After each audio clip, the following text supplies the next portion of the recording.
In this video, I'll show you how to use Adobe Photoshop for free and legally directly from your web browser without downloading anything. The first thing we need to do is visit the official Adobe Photoshop website. I'll leave the direct link in the video description so you can access it quickly and safely. Once you're on the website, sign in with your Adobe account.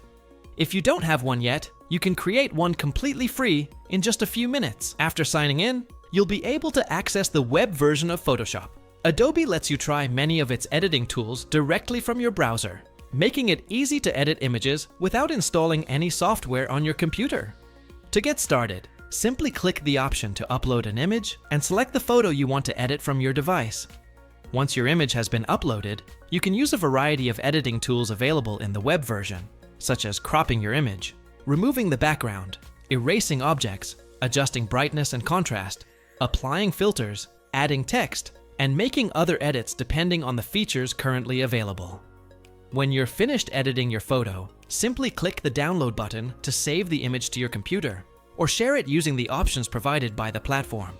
And that's it.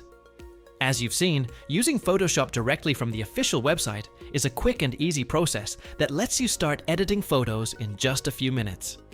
If you found this video helpful, don't forget to subscribe to the channel and leave a like for more step-by-step tutorials.